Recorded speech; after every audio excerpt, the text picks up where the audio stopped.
Hey everybody, welcome back. It is the Razzball Fantasy Baseball Podcast. I am B-Don, joined by the one, the only fantasy master Lothario, Gray Albright. How you doing over there, Gray? Good, man. I'm doing good. It's good to hear your lovely voice. Yeah, as opposed to me dying last podcast, although I think somebody said it sounded great, so maybe I just need to go back to dying. Maybe the podcast runs smoother that way. I don't know. We'll have to see, Gray. Something that had me dying earlier, Gray, is you sent me a official post from MLB with pronunciation guides for names, and I have to tell you, I laughed for a good 3 to 5 minutes when you sent it to me because I just thought you were.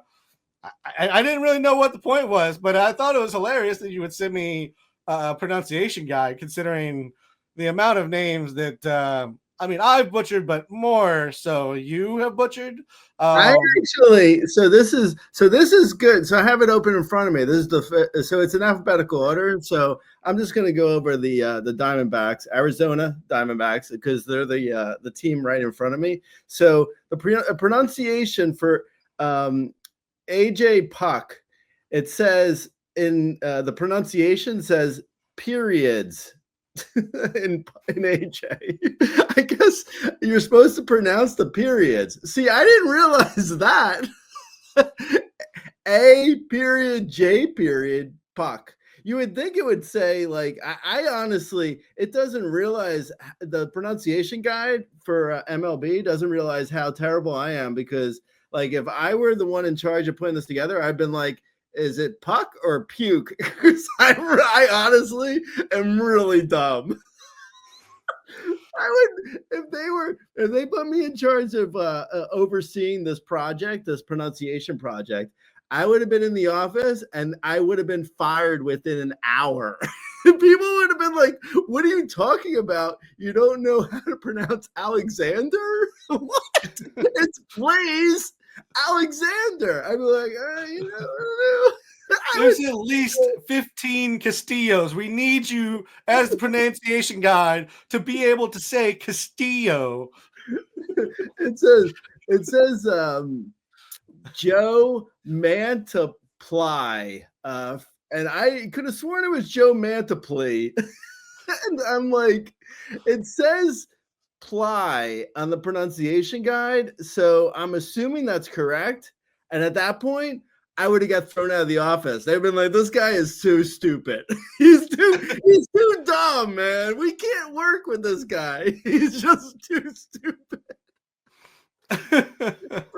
I'm seeing another one that actually says that you're not even supposed to pronounce the I. It's supposed to be like Mantiply. Yeah, exactly. I would it would be like, honestly, I feel like I'm undiagnosed, something's wrong with me. I gotta go into the doctor and be like, yeah, I think I'm undiagnosed. What do you think's the problem? Everything? I don't know. There's something wrong with my brain. Okay. Anyway. All right. Let's talk about some people that there's not anything wrong with, Gray. Some people who are so hot right now, just like Hansel. Kyren Paris, number 5 on the player rater, Gray. He has 5 home runs, 5 stolen bases, 13 runs, 8 RBIs. He's hitting 400, 488, 914. He has a 21.4% K and 11.9% walk. He has struggled with Ks previously, so big improvement here. Is Kyren Paris a breakout or a hot potato? Maybe we should have had him on talked about him last show, but I mean, we have to now. Yeah, I honestly, I was convinced that he was just a flash in the pan, nothing to him, hot potato, and I was like, I put in bids for him last week in Fab, and I ended up getting him in a few leagues for his huge week last week. Unfortunately, I benched him in all the leagues in all the leagues I picked him up in. I benched him, so that wasn't great. It was good that I got him, but not good that I benched him. So I grabbed him just in case, kind of thing, in Fab, because I wasn't sure. because it really seemed like nothing but like just a flash in the pan. But then when you like look at his numbers, his strikeouts are so far down from last year in the minors. Like last year in the minors, he was coming into this year, it looked like he was going to be a 170 hitter. And like he hit 167 in the minors last year. Like he was really bad in the minors last year. Over 35% strikeout rate in the minors.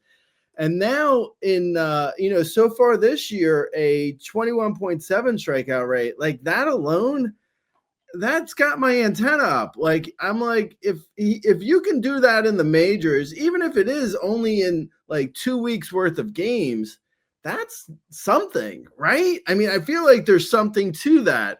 And the fact that, on top of everything else that he has, 40 plus steal speed and could hit, say, 12 to 15 homers. If he has figured out his strikeouts, like that is huge. So I'm not saying he's necessarily completely, locked in and will be good all year. I'm not willing to say that yet after 2 weeks, but I'm a lot more optimistic about him, right now than I was a week ago. And, a week from now, he could actually be to the point where I feel like he's, a top 100 player overall. So like he is moving up in my mind a lot.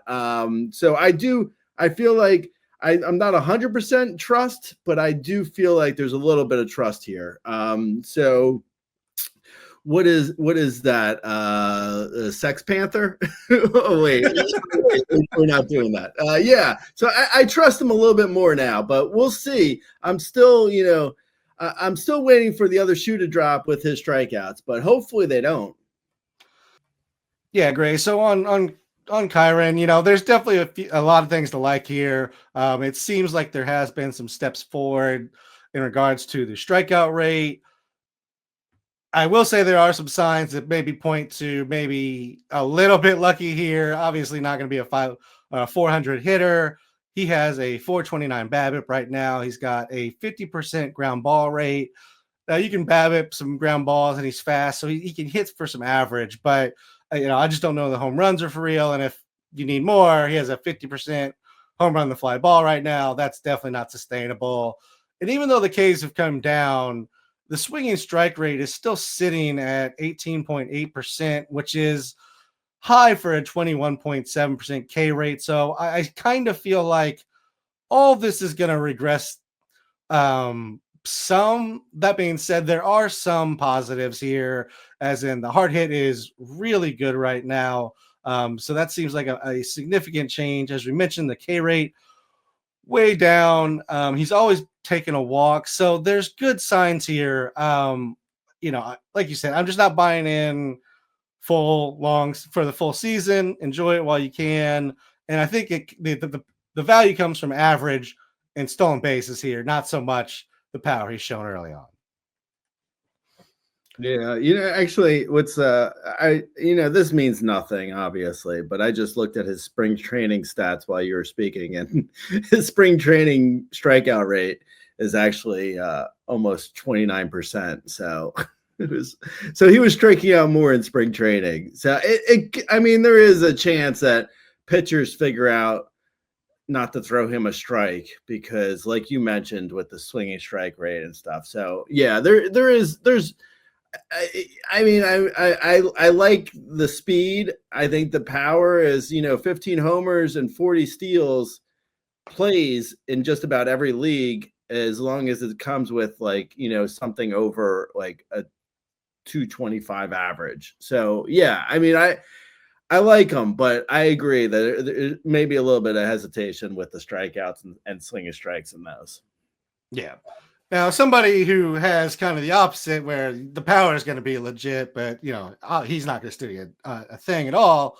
Another performer early in the season, that is Tyler Soderstrom, number 9 on the player rater right now. He has 6 home runs, 12 runs, 11 RBIs. He's hitting 321, 397, 679. He has a 19% K rate and 11.1% walk rate, both career best. The swinging strike rate is down to 9.5. The career best before this was 13.7, so down significant amount. All the batted ball looks good. He's hitting a 92.6 average exit velocity. He's a 50% hard hit and an 18.2% barrel rate right now. Still early on, a lot of numbers, but I mean, when you hear guys hitting the ball, swinging strike rates down, and the performance is coming along with it, things are looking good for Tyler Soderstrom. Yeah, no, completely. Yeah, I think like I was saying, I think actually both of us were saying how we felt like Sacramento is going to play really good for hitters, and I feel like I wasn't as much as I was saying that. I don't think I was saying it quite as loudly as maybe I should have, but I really think like once it gets hot in Sacramento in the summer, like the ball's flying out now. When it gets hot in the summer, it's going to really be flying out. Like there's going to be, I wouldn't be surprised if like, all the way down to like, Langoliers is a 30 plus homer guy, Rooker, Soderstrom. I'm really liking what I'm seeing with Jacob Wilson. Won't be 30 homers, but it will be something. Plus he doesn't strike out at all. I like I like so many of the guys there in Sacramento. So I mean, I really wish I would have leaned in even harder, and I leaned in. So I don't know. It's a long way of saying like I believe Soderstrom completely. I think he's a 30 plus homer hitter. It'll come with probably more like a 245, 250 average versus the 300 plus he's hitting right now. But the strikeouts are down a little bit. It's early. He always walks a lot. He's got a good eye. So yeah, but I think it's all about the power really with him. I wouldn't be surprised to see him hit 32 to 35 homers this year. I'm all in on Soderstrom for power. Yeah, I like him as well, and I don't think the average is necessarily going to kill you, especially in that park. I had an offer in a dynasty league this preseason, Soderstrom for Torkelson, and I really don't think either of us would have come out bad considering how those two are performing right now. Yeah, I probably would have went Soderstrom, but yeah. That's what I went with, but I'll actually go Soderstrom. But yeah, Torkelson has been decent. Anyway, sorry, he's been great. Number one first baseman on the player radar right now, Torkelson. So he's been great. Easton Lucas has also been great. Number 11 starting pitcher on the player radar. He has 2 starts so far, 10 and a third innings pitched, 11 Ks. 3 walks. That's a 0 ERA, 0.68 WHIP. He has a 28.9% K rate with a walk rate just under 8%. He's been versus the Nationals and at Boston. He has a fastball slider, which has always been there, and he got rid of the cutter and added a splitter this year. Do you think the breakout here is legitimate on Easton Lucas? Maybe we should have done the Anchorman game, Gray. I didn't know if we had enough names, but where are you at on Easton Lucas? I don't believe Easton Lucas. I want to, but the Jays have screwed me so many times. I get in on Bo Bichette, he's terrible. I get out on Bo Bichette, he's good. I get in on Vlad Jr., he's terrible. I get out on Vlad Jr., he's great. I get back in on Vlad Jr., he's terrible again this year. Kevin Gausman, same story. I mean, literally every single Blue Jay, their entire mission in life is to screw me over. So I am very hesitant about saying Easton Lucas is real. I honestly, I can't get past the numbers in previous seasons for him. I think I'm just like, I'm not trusting the command. His command has been so terrible in the past. It was even bad in spring training. I think he just had, it's 10 and a third innings. It's too early to say with Easton Lucas, but my gut says he's not going to be this good. I wouldn't be surprised if by next week, this time, we're already like talking about him being, done. So I'm not in on Easton Lucas now. Yeah, I agree that I don't think it's necessarily real. I did pick him up in 1 or 2 spots just because anytime I see a pitch mix change that catches my eye, um, sometimes it's just about getting the right pitches in there, and then things kind of click.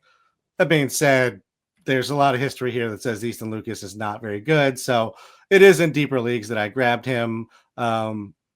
But I thought it was an interesting name, and we may never get to talk about him again. So I thought he deserved at least a brief mention here, Greg, because he's had a great start to the season. Another guy a couple of guys we should talk about here. Matthew Liberatore, not pristine to start the season, 18 and third innings, 3.93 ERA, but an 0.98 WHIP. He has a 25.5% K rate and a 1.4% walk rate, which is amazing. Last start, he had 6 innings, 7 Ks, 1 walk versus Philly. I'll start before that at Pittsburgh. He did go 6 1/3 with 5 earned, 7 Ks, but again, 0 walks. Do you like Liberatore as a pickup here? Is he still in streaming, or like where are you looking at grabbing Matthew Liberatore? According to the pronunciation guide, it's Liberatore. Okay, I will pronounce the back end. It's Matthew Liberatore. I think I like him more today than I liked him 2 days ago. So everything is with a grain of salt when it's this early in the season, but the fact that he's commanding his pitches so well, you can't go wrong. If you have a under 1 walk per 9, you can only go so wrong. Like it's hard to go that wrong. And right now, I mean, it's 0.5. He's in, and that's an 18 and a third innings, like you mentioned. But it's only one walk in 18 and a third innings. If he continues to do that, and even if his strikeouts fall a little bit to like previous season, type numbers where it's like maybe 7.5 K per 9, you're looking at a guy who's going to be at worst usable in 15-team mixed leagues, and then a streamer in 12-team mixed leagues. But I put in a fab bid for him in just about all my leagues this past Sunday, because like if the command is there, I want in on that, because it's just like that'll lead to just a usable starter for 130 plus innings. Like it's not going to be like there's not going to be it's not like this is going to be the Bubba Chandler is called up breakout with a huge sort of like stats or anything. This is not going to be that exciting of a pickup, but I really like Liberatore. I think there's actually a good chance here that he could be usable in just about most leagues. Yeah, he does have some prospect pedigree as well. He definitely was thought of as somebody who was supposed to make some impact here in the major league level. He sits kind of mid-90s with the fastball. He's got a variety of pitches. So yeah, I mean, Liberatore is somebody you can look at. He's still a little just inconsistent to me. I watched him last year, and I owned him in a few places last year where just in and out, start to start, like it just wasn't there. Maybe it is a little bit more this year, as we've seen the control definitely get under control. I just don't know if I'm fully at trusting him. I would rather have him than Easton Lucas, but I don't know if I need to own either of them at this point. In a 12-team and a 15-team, I'll probably look at both of them potentially, depending on how my starters are doing at this point. Yeah, I picked him up. I put in bids for him in my 12-team mixed league, weekly leagues. In a daily league like an RCL, he's a streamer there. If you can pick up and drop guys at will, there's no reason to put in to grab Liberatore and hold him on your team. There's no reason there. But in like a weekly league where you have to put in bids, I like him there because there could be some, I think I might have benched him this week for his matchup. I forget who he's going against, but it's away. I don't know. Maybe it's the Twins? I don't know. Wherever it is, I'm not in on him this week necessarily, but I did pick him up because like in next Sunday, his fab bidding is going to be way through the roof if he looks good again this week. So anyway, I like him potentially in every league if he's he's got this kind of command. But anyway, we'll move on. Yeah, he's at the Mets this week, so not a terrible matchup, not a great matchup. Right. Kind of sitting there in the middle there. Yeah, I'm with you. I think we're in the same spot on Liberatore. Liberatore, my bad. Matthew Liberatore. Moving on to another starter who had a nice run. Another starter whose name we can't pronounce. Hayden Wesneski. He has 18 innings this season, 4 ERA, 0.72 WHIP, 30.9% K rate, 4.4% walk. You asked me to throw him on here, Gray. I'll let you talk about Hayden. I like whatever. Usually the Astros are pretty good with starting pitching, so that's an immediate plus. The fact that the Astros saw something in Wesneski and and have coached him up, I believe. His stuff looks fantastic this year. I mean, he's got he looks like he could be a potential number 3 to number 4 at worst. It depends on how many innings he gets. But I love the strikeouts are looking nice and his command as well. So I feel like I'm not quite at fully bought in because it's just it's only 3 starts. So it's cool the Jets just a little, but I do think there is a potential here for, and I also I think there's potential here for a guy who could be good for the whole season. But I will say too, as I mentioned on Razzball on the site in one of my articles, I mentioned how I put in a bid for him 2 Sundays ago after his first start, and I was beat out by Fangraph's Jeff Zimmerman in my league. It's a labor league. It's a 12-team mixed league. And I lost out on the fab bidding. And he was one of the few. Usually I lose out on a fab bid and I'm like, oh, whatever. And I forget about it. But I DM'd Jeff because I like Wesneski a lot. I think it could really be something here, but it's early. We'll see.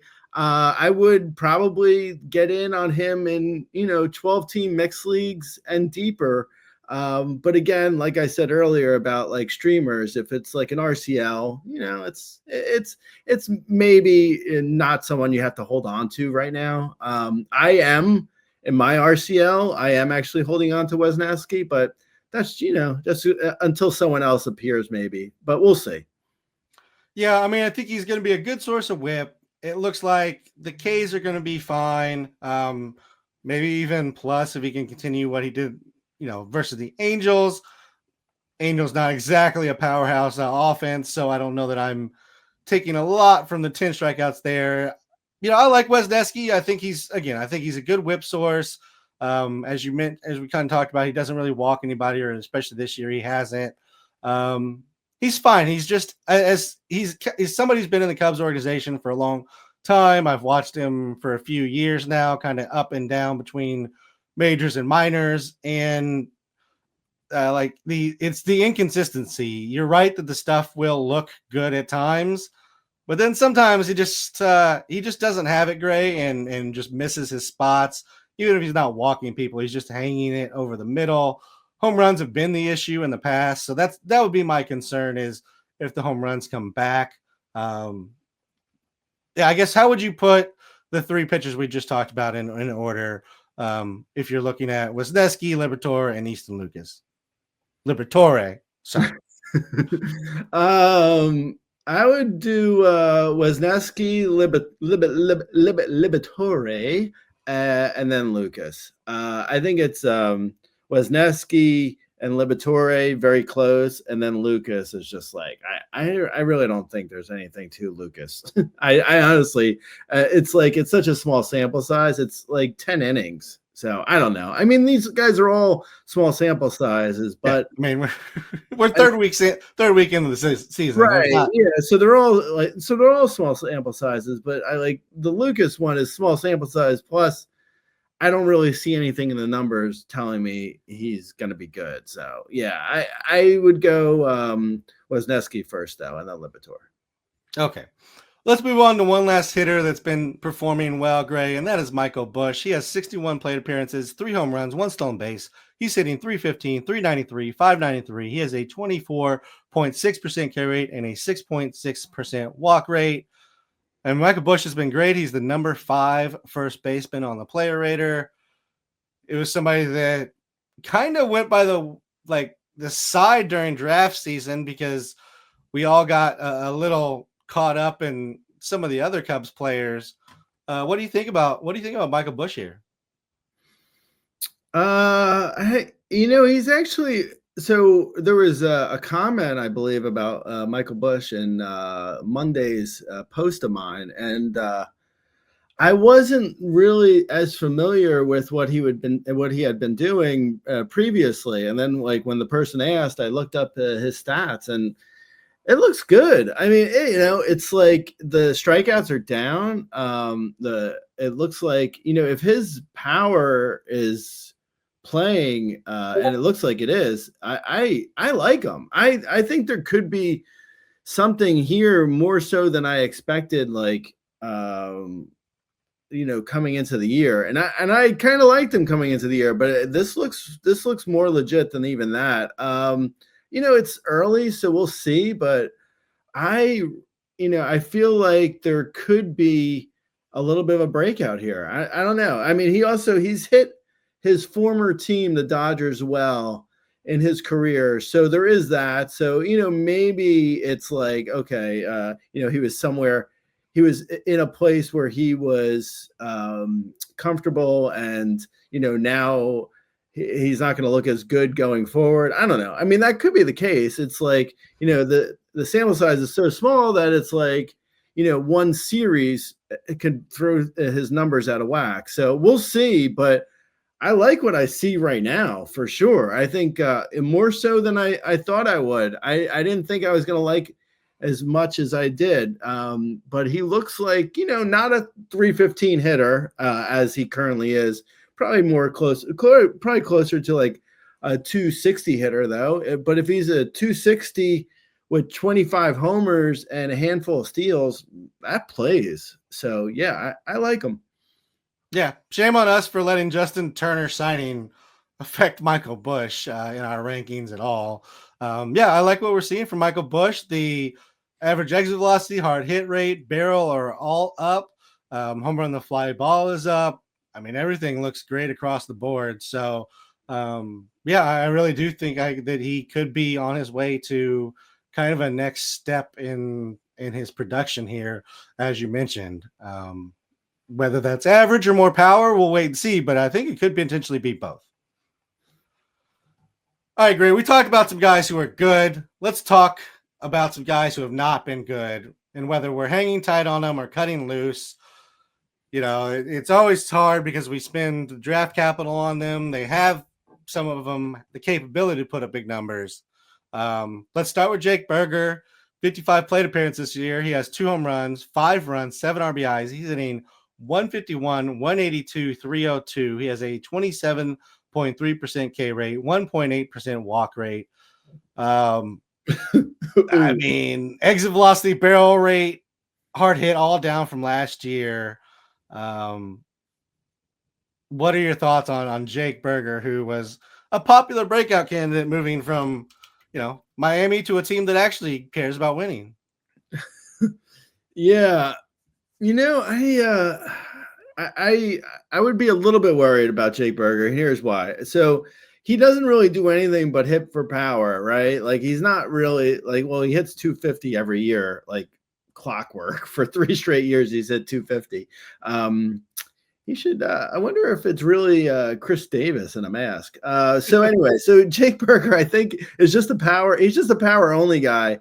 So if he's, even if he's hitting for power, and the rest of these, the rest of these numbers don't normalize. Yeah, I mean, it's like a 25 or 27 homer guy, like 27 homers and hitting 215 or 220 that's bad. Like that's a struggle to own in most leagues. At least like 12 team and shallower. 15 team you can sort of handle it at a corner at a CI position, but even there it's like it's a bit of a struggle. So I don't know. I mean, I'm concerned. I don't think he's definitely like finished. I don't see anything telling me that necessarily, but there's, it's a little bit of a concern. I when you have like all the numbers look relatively the same, but the ball is just like, but he's just not getting, he's not doing anything with his with when he actually hits the ball. It's not, he's not doing anything with it. So I would hold tight for now with Jake Burger, but I don't feel like Jake Burger's like on the do not cut list either. Like if he continues this for another 2 weeks, I could see moving on in most leagues, or at least in like 15 team and shallower. Like if he's hitting 170 in like May 15th, in May, even I was gonna say May 15th, but even like May 1, if he's hitting 170, you got to start making some hard decisions there. But as of right now, I would hold, and hopefully he gets better. Yeah, I mean, on the positive side, if you're looking here, he could just be pressing a little bit. He has a 167 BABIP, which tends to say he's unlucky. The launch angle's down early, so it could just be a swing adjustment as he's hitting 52.6% ground balls.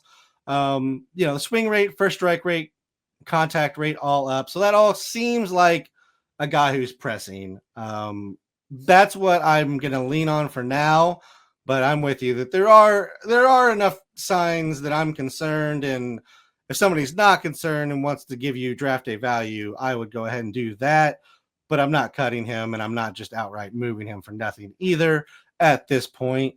Next up on the list, Anthony Santander. 71 plate appearances this year. He has a home run, 4 runs, 3 RBIs. He's hitting 190, 282, 270.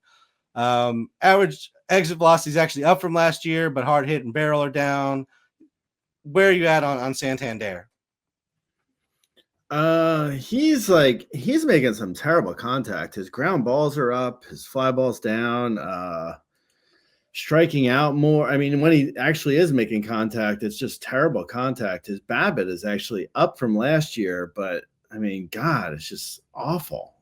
Terrible. He's making terrible contact. Yeah, I mean, he's a little bit concerning too. Like, as I look at his numbers, I don't love what I'm seeing, but I mean, that's going to be the case for all these guys who have started off slow. I'm holding Santander, obviously, because his history tells us he should be better. So you got to hold on to him for at least another 2 weeks and then start making a tough decision. But I think, right now I wouldn't be buying low. I can tell you that. I would, I think that's the better question for some of these guys, because like, you're not dropping them, but if someone else has them, are you buying low? I'm not on Santander. I don't know. It's like, he has a little bit of history of doing this, where like last year he wasn't great for the first 2 months. So I guess there is a chance he comes out of it. I mean, I would guess he does come out of it, but I don't know. I'm just not. It's not worth the headache for me. I don't know. Maybe that's silly. Maybe I should be buying low, but Yeah, I mean, it's a tough spot to be in. I don't think I necessarily buy low either, even though we did see him struggle last year. I mean, he's always kind of been a little inconsistent. That's why the average, kind of stays at 240 and doesn't really get above that.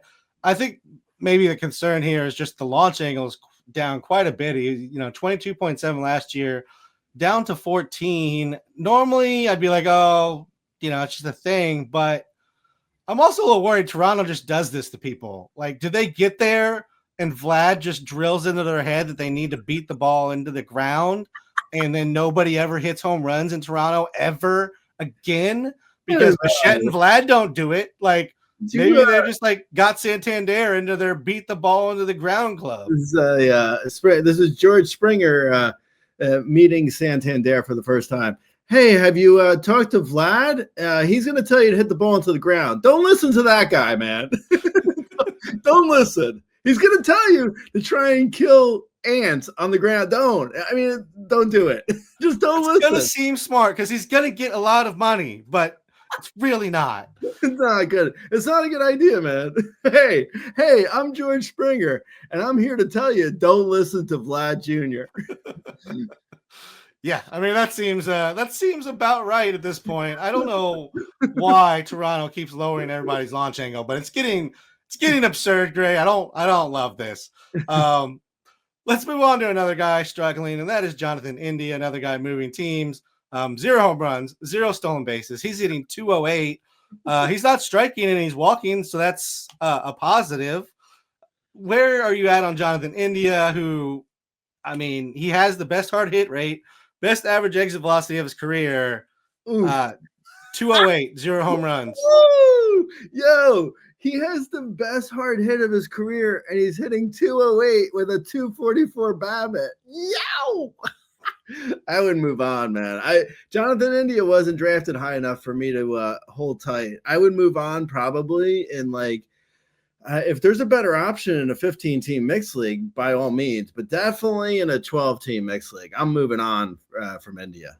Yeah, it's time. If it happens, it's like a 15 home run, 270 guy, so it's not like you're killing yourself anyways if you drop him.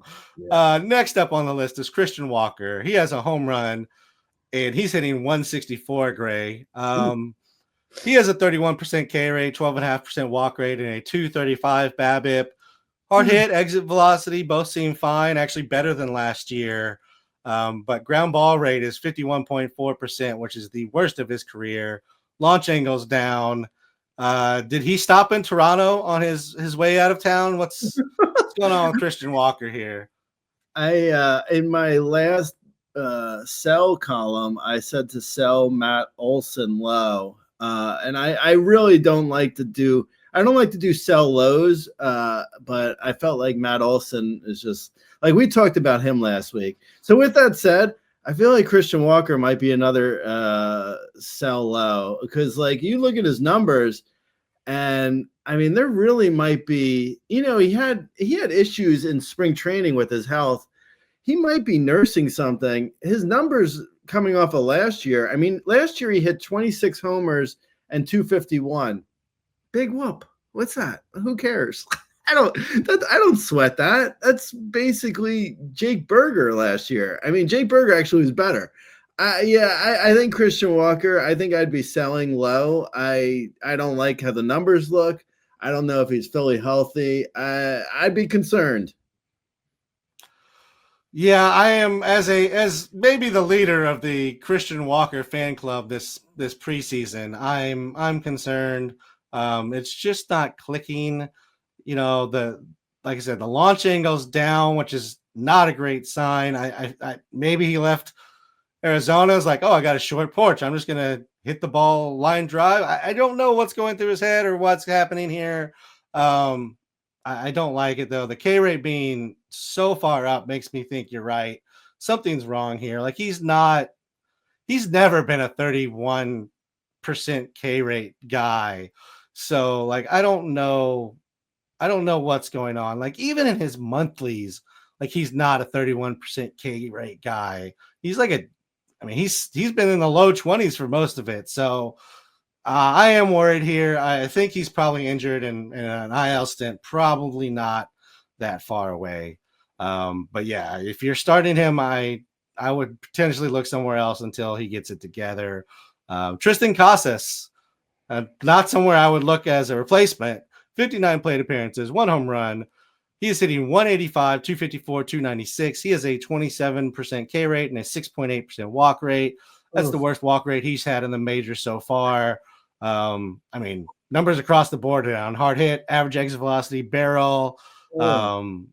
Swing rate is 52.4%, which is the highest he's shown. So he's swinging a lot and not making contact and making bad contact when he does.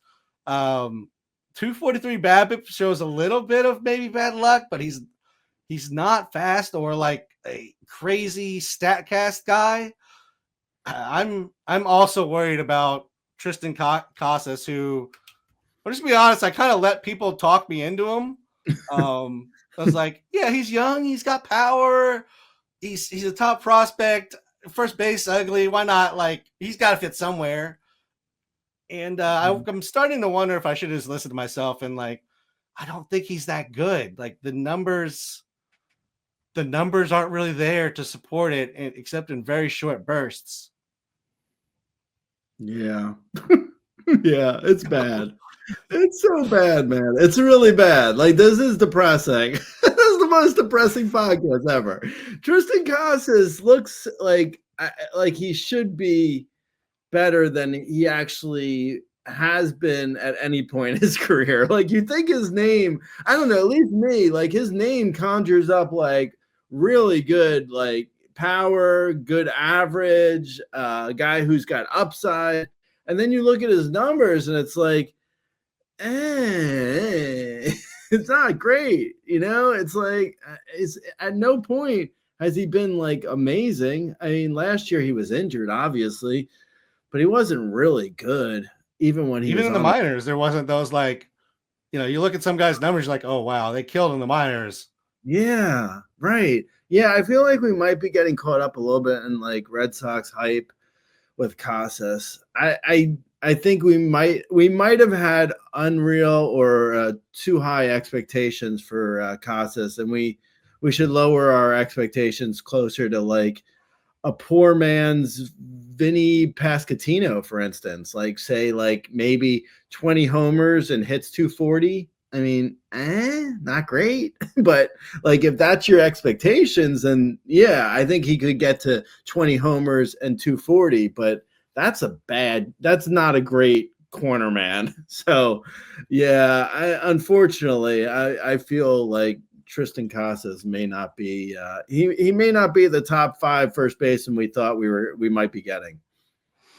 Yeah, I mean, this might be like I know the other side of New York, but kind of like a Greg Bird is starting to feel like a little bit. I mean, I don't want to put that on him. Greg Bird was horrendous after his first season, but like it's feeling a little hypey, like over hypey. No. It's like, oh no, it's like the birdhouse. The Triston Casas is the birdhouse. Yeah, I know Boston, New York, not real happy with each other. Probably not happy I make that comparison, but oh man, I mean the K rate keeps going up. I mean, I don't know. Let's move on to somebody who still has time to grow, Gray. He still has time for us to see it get better, and that is Dylan Cruz. 45 plate appearances. He has 0 home runs, 3 stolen bases, 5 runs, and 0 RBIs. He is hitting 116, 156, 116. You heard that right. Average slugging, exactly the same. 37.8% K rate, 4.4% walk rate. Average exit velocity, barrel rate up from last year. That's good. Hard hit rate's down. That's not so good. Yeah, he's going to the minors like within a week. He's not going to be in the majors much longer. I mean, he can't continue. They've already started benching him. This is like, unfortunately, our hopes and dreams, Dylan Cruz, I don't think they're coming true, man. I don't think they're happening this year. Maybe in like August when he returns from the minor league stint. But yeah, I'm pretty concerned about Dylan Cruz. Yeah, I am too for this current moment that we're in. I think long term he's still going to be good. But I mean, we're also talking about a guy we got hyped up on him for hitting 204 in September. Like, I know he stole 11 bases, which was great, But 204, we should have maybe paid attention to that side of it a little bit more. Spencer Steer. Here's a problem, Gray. A guy who's supposed to start the IL is a surprise starter on opening day. Yeah. Maybe not the best recipe for success. He's hitting 109, Gray. Yeah, this is bad. This is bad news. Spencer Steer, I think he's probably a drop in at least 12-team mixed leagues, but in 15-team mixed leagues, you can't start him until you actually see something. Otherwise, I mean, you're just tanking your team. I think there's like you mentioned the shoulder injury. It's probably still an issue for him, and he probably should not be playing right now. So yeah, unfortunately, I don't think this is just going to get better for him. Yeah, I mean, I think your best hope right now is that they put him on the IL so you can move him there, not drop him, and then maybe see if he comes back better. But if you didn't go the IL on opening day, I don't know. I don't know what's going to make them do it at this point. And while we're here on the Reds, Gray, and then the corner position, Triston Encarnacion-Strand is hitting 163 with 2 home runs. I mean, you're definitely not moving across the diamond to look at CES as the possible replacement here. Is this another potential cut? The problem with Strand is like it's a bigger issue than it's a matter of I think his swing is wrong. So that's a massive issue. Like it's not just like he's striking out too much or he's getting beat by off speed pitchers or something. Like he's got a 23% strikeout rate and he's hitting 163. Youch! Ow! Ooh, that's not good. That's bad.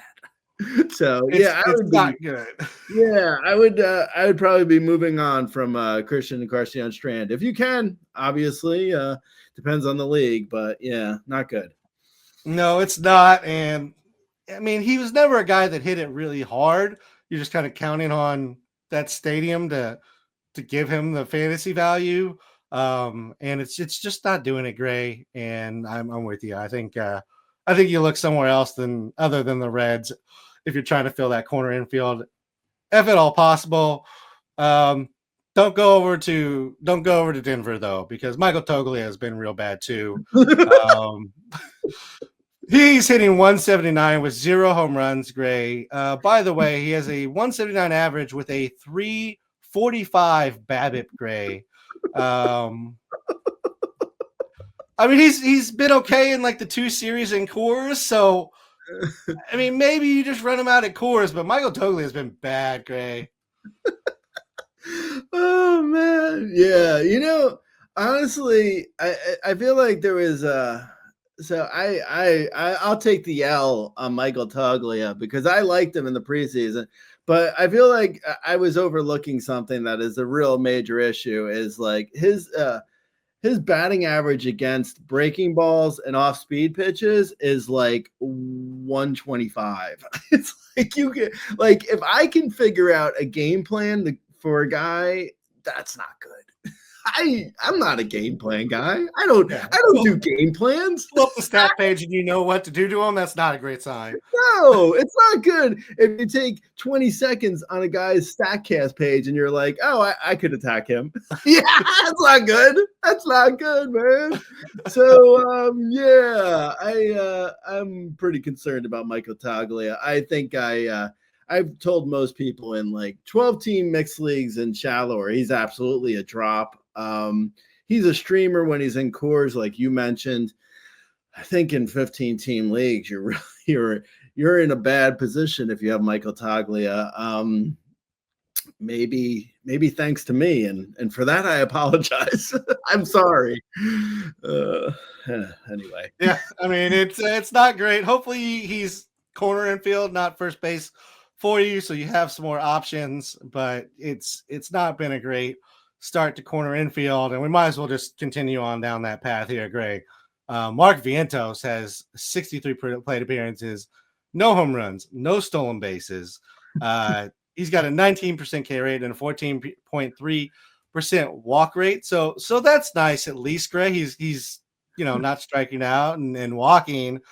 Unfortunately, he's hitting 130. So yeah. So I actually like Mark Vientos. I had a couple of discussions with other people in regards to like they hated him. I'm like, but why? Why do you hate him? And now I'm starting to hate him. yeah. No, I hear you. Because I liked him too, and I'm starting to hate him as well. I will say though, versus like so Taglia looks like broken. Like he could use a stint in the minors. Yes, I agree. Spencer Steer looks broken because of his shoulder. Dylan Cruz looks broken. Vientos doesn't look broken. Like I do think you could possibly buy low on Vientos and come out and on the better end of it. Like it depends on what you're selling to get him, because like you don't want to. I mean, if you're selling Spencer Steer, then great. But I mean, it depends on what your trade is. But I do like Mark Vientos still a bit. I'm holding. I'm hoping he can come out of this. I think like you mentioned, strikeouts are way down, walks are way up. He's got a 167 BABIP. I mean, it looks like he can come out of this. So yeah, I'm holding. I still like Mark Vientos a bit. Yeah, of this group, I feel like, especially one of the corner infielders we've talked about, other than maybe if we go back to like Walker or Casas, I might be a little bit more. But I feel like of the recent ones we've talked about, Vientos is the one out of Steer, CES, Toglia that I would look at. As you mentioned, the walk rate looks good. Average exit velocity is pretty good as well. Hard hit and barrel rate are down. Barrels are very finicky, especially this early. Hard hit's not great to see, but he does have a 167 BABIP, so he's getting unlucky. Whereas some of these guys are getting, they have we talked about Toglia. He's got a 350 BABIP and he's still not hitting. So yeah, I think there's still something here with Vientos. I'm not necessarily trading for it. Again, unless you could trade one of those previous guys we've talked about, which you might actually be able to do. But I'm not necessarily hoping to drop him either. I think better times are come. Just let him work it out on your bench if you have the space. All right, Gray, we talked about a few hitters. Let's move over to a few arms here and discuss whether we're hanging with them or cutting them loose. Corbin Burnes, 15 and a third innings pitched. He has a 5.28 ERA, a 1.57 WHIP, 14 Ks to go with 9 walks. That's a 20% K rate and a 13% walk rate, both the worst of his career by far. Velocity's down a touch. I mean, I don't think either of us loved Corbin Burnes, but I don't know that I necessarily thought he'd collapse in on himself this badly. I did. I wrote a Schmohawk post for Corbin Burnes. I was out completely. I thought he was overrated. I was actually surprised that more people weren't completely out considering his previous year. I mean, the strikeouts were down last year. I wasn't in at all. I'm not getting in now, but I do think he's probably more or less the starter I thought coming in, like a 3.5 ERA versus this 5+ ERA. I don't think he's completely cooked. I just don't think he was ever really an ace. So I'm not dropping him. I just don't think I think people's expectations for him were out of whack of what he was going to be doing, because he just hasn't been exceptional for quite a few years now, even though he was getting drafted like it. So yeah, I don't like him necessarily. I wouldn't have drafted him. I'm not trading for him, but I also think if you have him, I think he'll get better as soon as he can start commanding his pitches better. Like you mentioned, his walk rate is out of control. So, it might be a mechanics thing. I think he's going to be okay. Just, okay relative to what I thought he was going to be versus what people were thinking he was going to be in the preseason. Yeah, I think I agree with that statement, Gray. I don't think he's necessarily useless in our game, but he's much more in the ownable streaming category than elite ace type of category. As you mentioned, K rate's been going down season by season since like 2022 when he had that amazing year, and even the year before that. So yeah, I mean, I understand why people like Corbin Burnes. I didn't hate him to the extent that you did, but I don't really see anything in the numbers that says it's coming back, and he's going to be great. Gray. I guess if you want to look on the bright side, 293 BABIP and 68.6% left on base are definitely on the unlucky side, but neither is a crazy number. It's by far the worst hard hit average exit velocity he's ever given. And sometimes you can look to the, advanced numbers and say, oh, he'll be fine. There's some things going. Sierra 463, FIP 587, XFIP, which is the most forgiving number ever, 463. I'd be very concerned if Corbin Burnes is your staff ace. Mm-hmm. I'd also be worried if this guy, who I told you not to draft as your staff ace, is your staff ace, and that is Chris Sale. 19 innings pitched. He has a 6.63 ERA, 1.53 WHIP. He has 24 Ks and 4 walks, so the K rate, walk rate still are in the range that it should be. Gray. He has 4 starts so far. What's your thoughts on Chris Sale? Again, I it's too early for me to take a full victory lap, but I also, like you, I was also out on Chris Sale this year. I told people not to draft him. So if you have him, you weren't listening to me to begin with. So why are you listening now? Huh?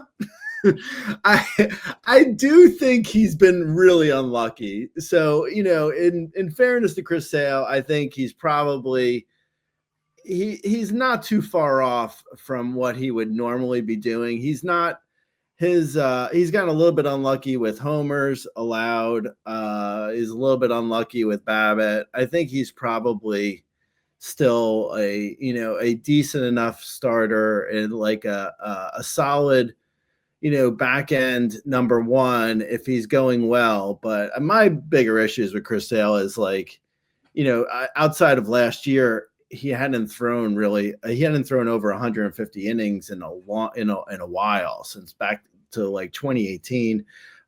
So there's a like, how durable is he? How many innings are you going to get? Like, I think there's still issues with Chris Sale, but he's not this bad. I mean, he's not a 6+ ERA guy. So if you can buy low, I guess I just wouldn't buy low on draft day price, because I wasn't in on draft day price as it was. Yeah, I would agree with that. There's some signs that he's just getting a little unlucky here. I don't think he's going to put up numbers like he did last year, but he has a 407 BABIP. That's very unlucky. 61.2% left on base. Also very lucky. Velocity is down just a touch from last year. Not like a crazy amount, but just a little.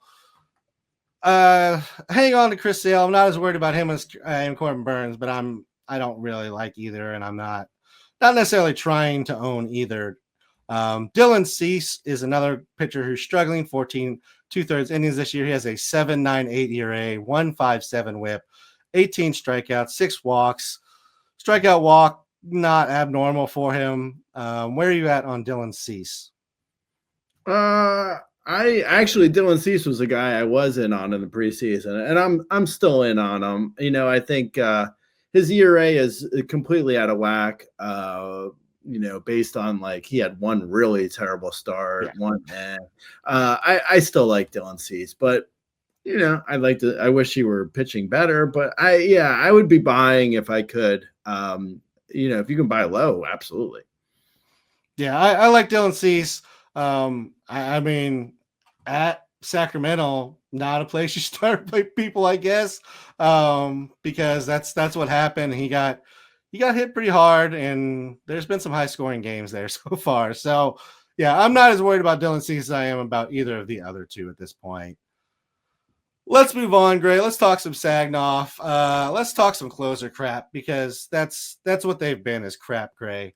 Emmanuel Crapé over in Cleveland. He has 7 innings pitched, 7.71 ERA, 2.14 WHIP, you know how hard it is to be of a 2 whip, Gray. 18.9% K rate, 2.7% walk rate. Velocity's down slightly, but not much. Are you worried about Emmanuel Clase? Class A. Yeah, I think last week I said that I would be selling Class A.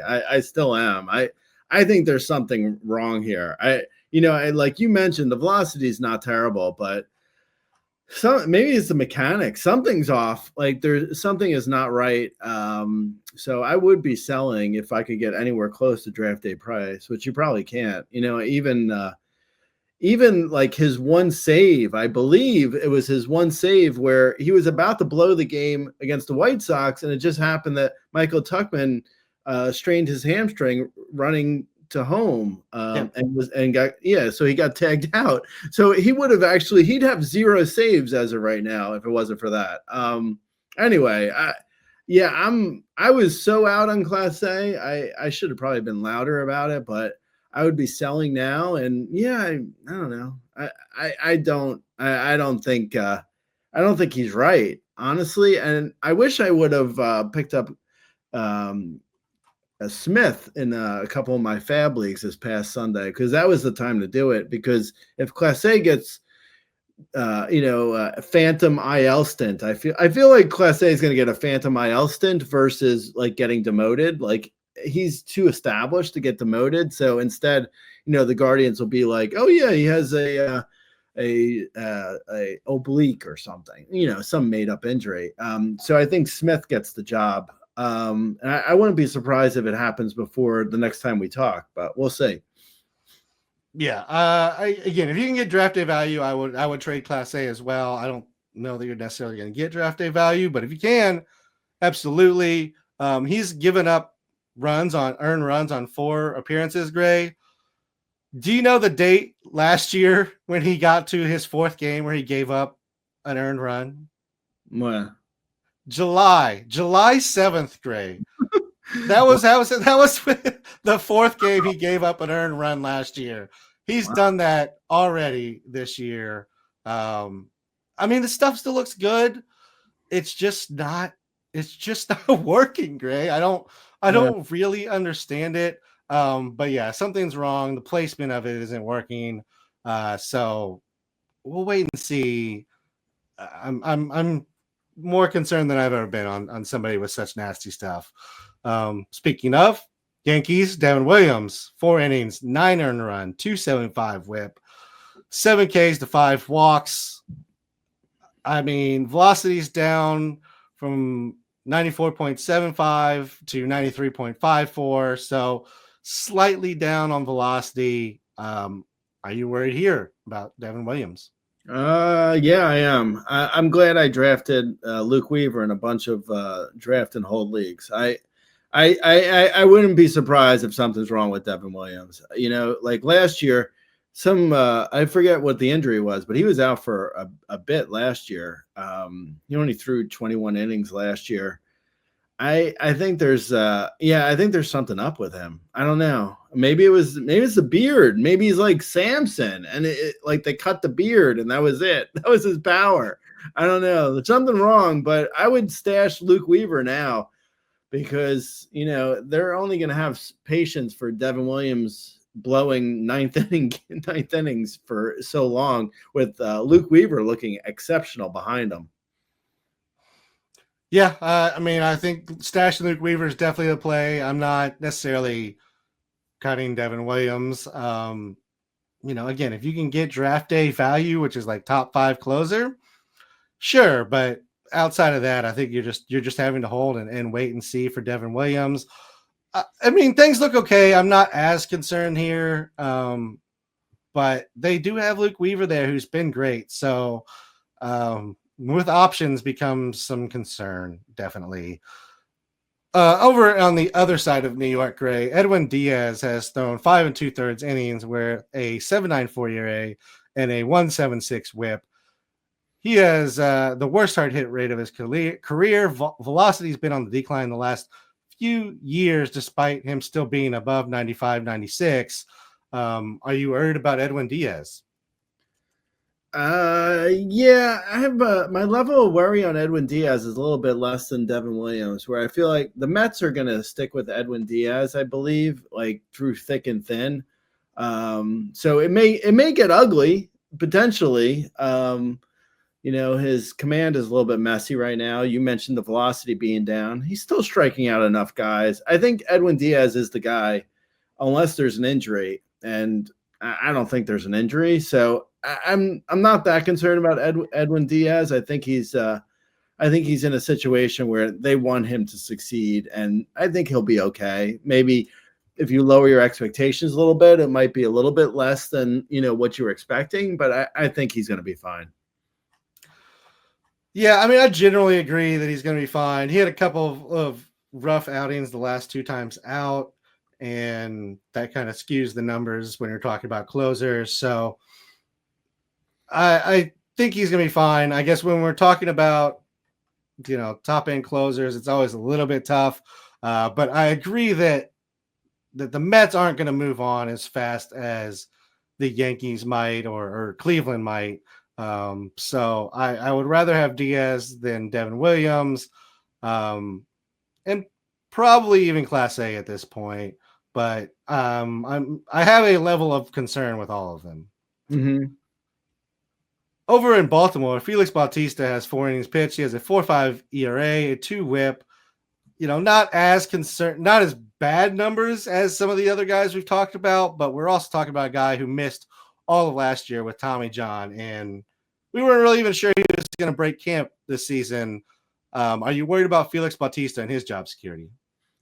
No, not really. I think he's probably it's like basically spring training for him, which, if that's how they want to play it, I think he's fine. I think he's just working his way back still, like in real games, which is not, I don't think it's ideal if I'm an Orioles fan. I don't know if I love the fact that he's working his way back, but it seems like he's working his way back. Yeah, I think he's more or less the closer. I say more or less because I don't think they're going to go to him necessarily like game after game, or if they have if they win 2 in a row, or if they need a closer 2 games in a row, they may not go to him in the second game, or 3 of 4 maybe he may not get the call. I think his name value is probably more.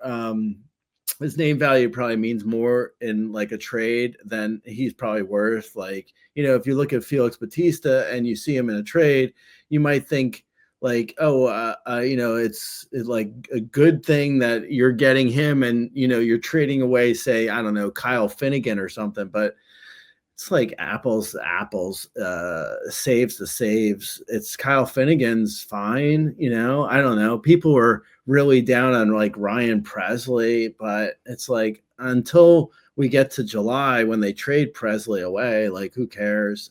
So I think Felix Bautista is probably fine, but I think his name value means more than what he's actually doing for fantasy teams. Yeah, I think that's probably a fair statement. I guess I do worry a little bit in Baltimore just because they have, 4 or 5 guys that are all throwing great right now. That being said, they've tried to find closers before out of guys who are pitching well, and it just kind of fumbles over themselves. So I think Bautista's in it for now. One way you could actually really fumble over yourself when you're trying to find a closer is if you go out and get Sir Anthony Dominguez.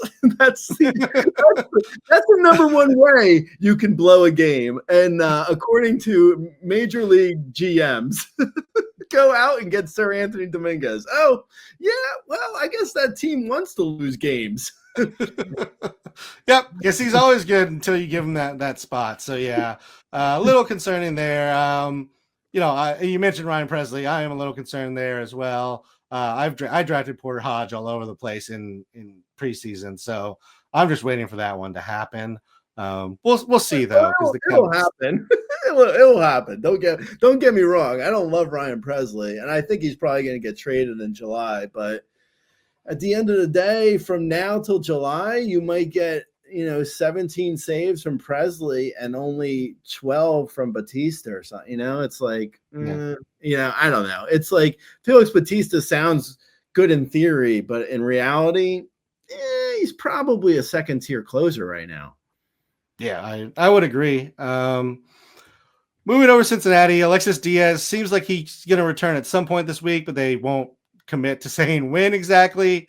I mean, is it going right back to Alexis Diaz, or are you still hanging on to Emilio Pagan or Tony Santillan? I'm holding on to Pagan until I see Diaz save a game or two. I do think Diaz is probably going to be the closer for the majority of the season. That may not be official until May 1st or something, but I think Diaz is the guy, but I'm holding Pagan until Diaz actually is the guy. I agree. I would hold Pagan, and I'm not sold that Alexis Diaz is going to be the guy long term, because it was bad last year, Gray. Now he's coming off injury. I don't know. The numbers have been trending in the wrong direction for a couple of seasons now.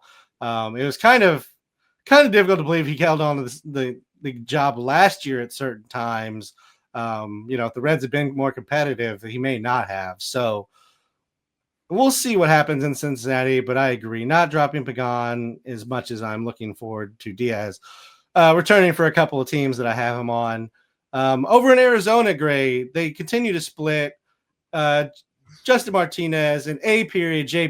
Puck. What do you have a leaning here? Which one you like, or is this just a split and maybe both are rostering, or maybe neither, depending on the depth of the league?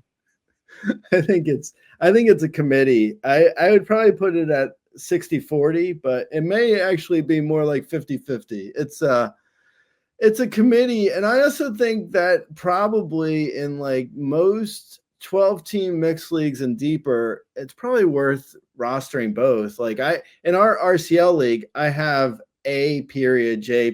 Puck, and I haven't even thought about dropping him. He's been fine. So yeah, I think it's worthwhile probably to roster both. Yeah, I don't have any problem with that. And sometimes, especially guys that are splitting, if you do need the rough spot, you can cut them, grab them back, and nobody's ever the wiser. So yeah, I would agree. You can grab both. They've both been good, and they're both going to get the occasional save opportunity here. All right, Greg, give the people some waivers. Okay, cool. So Ty France, he was AL Player of the Week. How cool is that? Oh, hold on. I'm hearing it actually wasn't cool. All right, but he was still. I mean, Ty France was still hitting well, so there's that.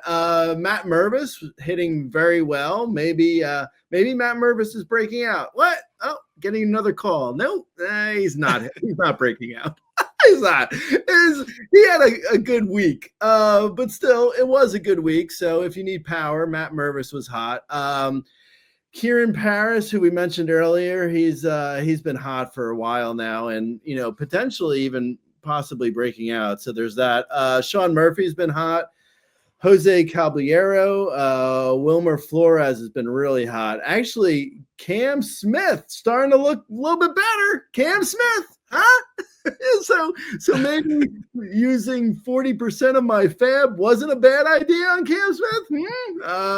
There's also Jonathan Arenado. He's been hot. Kyle Stowers has been hot.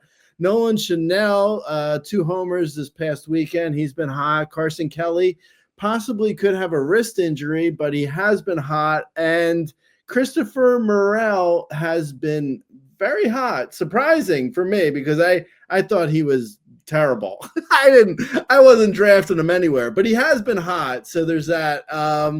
And then finally, JJ Bleday has been heating up a little bit. And also, he's going to be in Sacramento, guys. He's going to be good. I'm telling you, JJ Bleday. I like him. Go get him. JJ, no period.